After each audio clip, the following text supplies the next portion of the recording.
Optical isomerism को समझने की कहानी को आगे बढ़ाते हैं और यह सीखते हैं कि कंपाउंड में हम किस तरह से प्रेडिक्ट करें कि उसमें पीओएस है या सीओएस है या नहीं है भाई।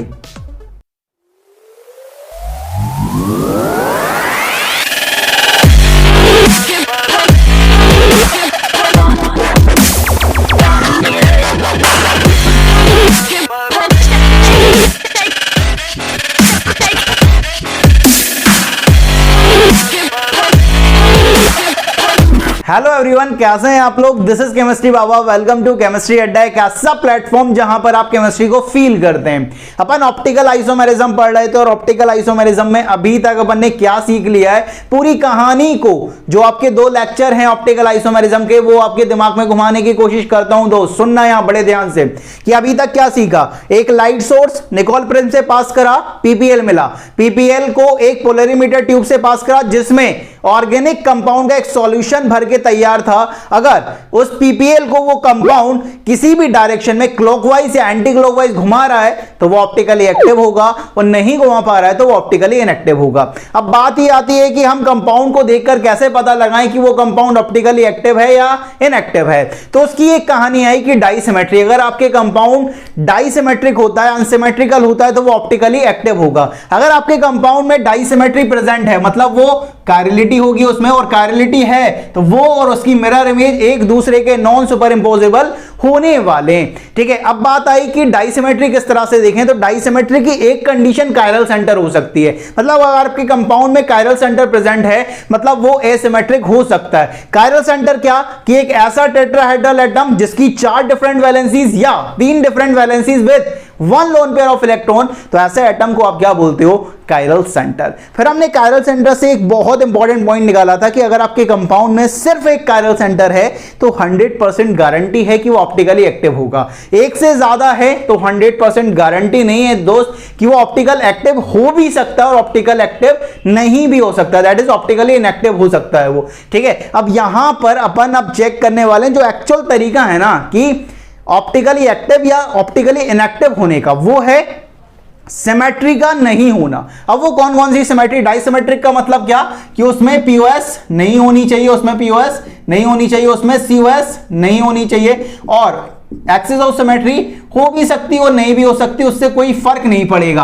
अगर आपके कंपाउंड में पीओएस और सीओएस नहीं है इसका मतलब वो क्या होने वाला है, ऑप्टिकली एक्टिव होने वाला है। इस बात का ध्यान रखेंगे। तो बात आती है नेक्स्ट टर्म पे कि ये पीओएस क्या होता है। पीओएस मतलब प्लेन ऑफ सिमेट्री, जिसे आप शॉर्ट में पीओएस के नाम से जानते हो। अब पीओएस होती क्या है कि मॉलिक्यूल में एक ऐसी इमेजिनरी परपेंडिकुलर प्लेन जो मॉलिक्यूल को कुछ इस तरह से काटे कि एक पार्ट और दूसरे पार्ट की क्या बन जाए, मिरर इमेज बन जाए। एक ऐसी इमेजिनरी परपेंडिकुलर प्लेन जो मॉलिक्यूल को कुछ इस तरह से काटे कि एक पार्ट दूसरे पार्ट की क्या बन जाए, मिरर इमेज बन जाए, तो उस परपेंडिकुलर इमेजिनरी प्लेन को आप क्या बोलते हो, प्लेन ऑफ सिमेट्री। जैसे कि यहां पर देखो आपके पास कंपाउंड कुछ इस तरह से है भाई, इस तरह का कंपाउंड है। अब यहां पर अगर कोई कहे कि यहां पर पीओएस है या नहीं है, मैं ऐसा कहता हूं कि इस कंपाउंड को इस तरह से काटें, इस तरह से काटें भाई, यहां से काटें। यहां से काटोगे तो एक पार्ट दूसरे पार्ट की क्या हो रहा है, मिरर इमेज हो रहा है कि नहीं हो रहा है, मतलब ये इसमें क्या होगा, पीओएस क्या है भाई साहब, यहां पर प्रेजेंट है। और पीओएस प्रेजेंट है मतलब ये ऑप्टिकली क्या होने वाला है, इनएक्टिव होने वाला है। मतलब पीओएस तो चेक करना आ गया। जैसे आप इस तरह से भी ले सकते हो, एक बी टाइप का है भाई साहब, ये बी टाइप का एक आपके पास क्या है, एक कंपाउंड है। कोई आपसे कहे कि यार इनमें ऑप्टिकली एक्टिव ढूंढना है, ऑप्टिकली इनएक्टिव ढूंढना है, तो इसको चेक करने का तरीका क्या है कि भाई पीओएस चेक करते हैं। पीओएस मतलब एक ऐसी इमेजिनरी परपेंडिकुलर प्लेन जो मॉलिक्यूल को कुछ इस तरह से काटे कि एक पार्ट दूसरे पार्ट की क्या हो जाए, मिरर इमेज हो जाए। तो क्या करते हैं, इस बी को इस तरह से काटते हैं, ये वाली प्लेन से काटते हैं। इस प्लेन से काटोगे तो एक पार्ट दूसरे पार्ट की क्या हो जाएगी, मिरर इमेज हो जाएगी। यहां पर पीओएस प्रेजेंट है। नेक्स्ट इस तरह का कंपाउंड है सपोज आपके पास, तो यहां पर अगर पीओएस की बात करें तो ये हो सकता है, डी है इस तरह का है तो यहां पर ये पीओएस हो सकती है। ठीक है, साइक्लो कंपाउंड है कुछ इस तरह का, ये साइक्लोप्रोपेन है। यहां पर क्या हो सकता है, पीओएस ये हो सकती है, ये पीओएस हो सकती है। ठीक है, ये पीओएस हो सकती है, मतलब पीओएस है। यहां पर आप इस तरह से भी काट सकते हो कि ये आपके पास इस तरह का एक साइक्लोब्यूटेन है। ठीक है, यहां पर पीओएस किस तरह से हो सकती है, एक तो सीधी कि ये हो रहा है, दूसरी क्या हो सकती है कि यहां से काट दो यार, तीसरी क्या हो सकती है यहां से काट दो। मतलब एक कंपाउंड में एक से ज्यादा पीओएस हो सकती है। ठीक है, ये पॉइंट क्या समझ आ रहा है? पॉइंट ये आ रहा है कि हमने पीओएस निकालना सीख लिया। पीओएस का मतलब क्या है? एक ऐसे इमेजिनरी परपेंडिकुलर प्लेन जो मॉलिक्यूल को कुछ इस तरह से काटे कि एक पार्ट दूसरे पार्ट की मिरर इमेज हो जाए। और हमने ये देखा कि एक मॉलिक्यूल में एक से ज्यादा पीओएस हो सकती है, एक से ज्यादा पीओएस हो सकती है। लेकिन आपको ये डिसाइड करना पड़े, कायरलिटी डिसाइड करना पड़े, तो सिर्फ एक पीओएस रिक्वायर्ड है। अगर आपके कंपाउंड में एक भी पीओएस प्रेजेंट हो गई मतलब वो कंपाउंड ऑप्टिकली इनएक्टिव होने वाला है। ठीक है, तो a molecule may have more than one POS, but to check chirality only one POS is required। chirality check करनी है तो सिर्फ एक POS रिक्वायर्ड होगी।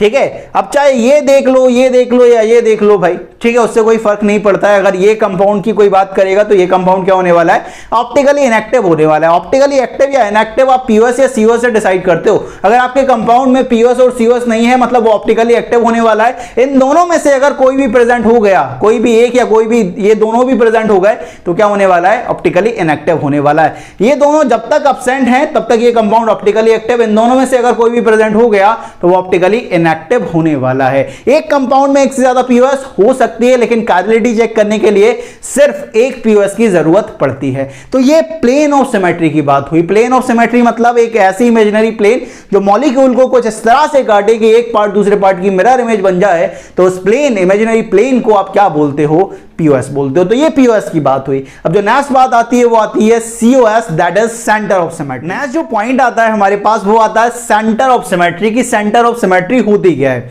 सेंटर ऑफ सिमेट्री का सिंपल सा डेफिनेशन ये कह सकते हैं कि मॉलिक्यूल में एक ऐसा पॉइंट जिस पर अपोजिट डायरेक्शन में जाने पर, इक्वल डिस्टेंस जाने पर अपोजिट डायरेक्शन में अगर आपको सेम ग्रुप अगर मिले तो वो उस पॉइंट को आप क्या बोलोगे? Centre of symmetry. जैसे कि आप समझें कि मॉलिक्यूल है, उसका ये एक सेंटर है, इसके अपोजिट डायरेक्शन में जाने पर इक्वल डिस्टेंस, एक्स डिस्टेंस चले, आपको सेम ग्रुप अगर यहां पर आपको मिल रहा है तो इस पॉइंट को आप क्या बोलोगे? Centre of symmetry. आप यहां पर भी जा सकते हो यार, आप यहां से भी जा सकते हो। इक्वल डिस्टेंस चलने पर अगर आपको सेम ग्रुप यहां पे मिल रहा है तो ये सेंटर ऑफ सिमेट्री। यहां पर भी जा सकते हो कि ठीक है, इक्वल डिस्टेंस चलने पर अपोजिट डायरेक्शन में अगर आपको सेम ग्रुप मिल रहा है तो ये आपका क्या होगा? Centre of symmetry. यहां पर भी ऐसा कर सकते हो कि अपोजिट डायरेक्शन में जाने पर अगर सेम ग्रुप आपको मिल रहा है तो वो क्या कहलाएगी? Centre of symmetry.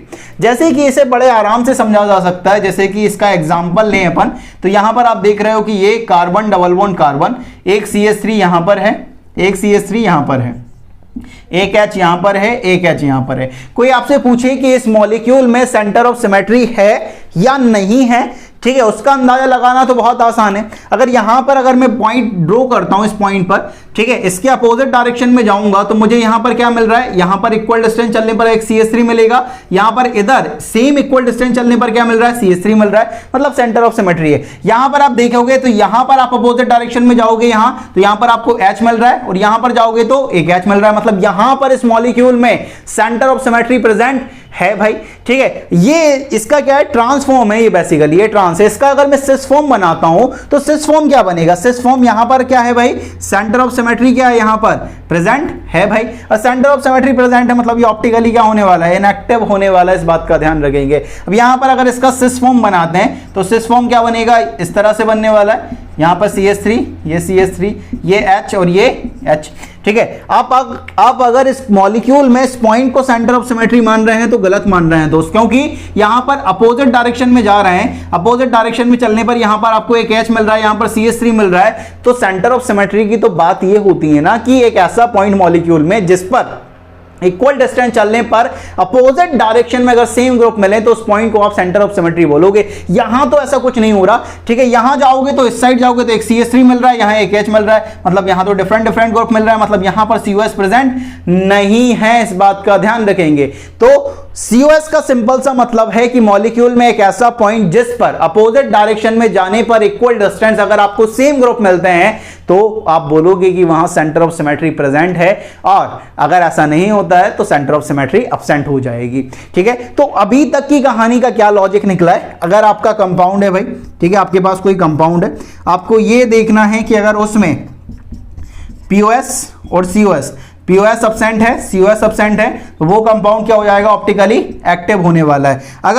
अगर आपके कंपाउंड है उसमें पीओएस प्रेजेंट है, ठीक है, सीओएस अब्सेंट है, तब भी आपका कंपाउंड क्या होगा, ऑप्टिकली इनएक्टिव होने वाला है। अगर आपका कंपाउंड है जिसमें पीओएस अब्सेंट है, सीओएस प्रेजेंट है, तो आपका कंपाउंड ऑप्टिकली इनएक्टिव होने वाला है। अगर आपके कंपाउंड में पीओएस प्रेजेंट है, सीओएस प्रेजेंट है, तब भी आपका कंपाउंड ऑप्टिकली इनएक्टिव होने वाला है। तो ऑप्टिकली एक्टिव या इनएक्टिव का होना आपके पीओएस या सीओएस पर डिपेंड कर रहा है। अगर आपके कंपाउंड में पीओएस और सीओएस नहीं है तो वो कंपाउंड ऑप्टिकली एक्टिव होगा, और इनमें से अगर एक भी या दोनों प्रेजेंट हो गए तो वो कंपाउंड ऑप्टिकली इनएक्टिव होने वाला है। तो जो मेन कॉन्सेप्ट है ना ऑप्टिकल एक्टिविटी का, कि ऑप्टिकली एक्टिव है या ऑप्टिकली इनएक्टिव है, वो निकाला जाता है सिमेट्री से। और सिमेट्री कौन सी, plane of symmetry and centre of symmetry. Axis of symmetry से फर्क नहीं पड़ता है भाई, एक्सिस ऑफ सिमेट्री चाहे प्रेजेंट हो या एब्सेंट हो, ऑप्टिकल एक्टिविटी पर कोई उसका फर्क नहीं पड़ता, इस बात का ध्यान रखेंगे। अगर आपके कंपाउंड में पीओएस एब्सेंट है, सीओएस एब्सेंट है,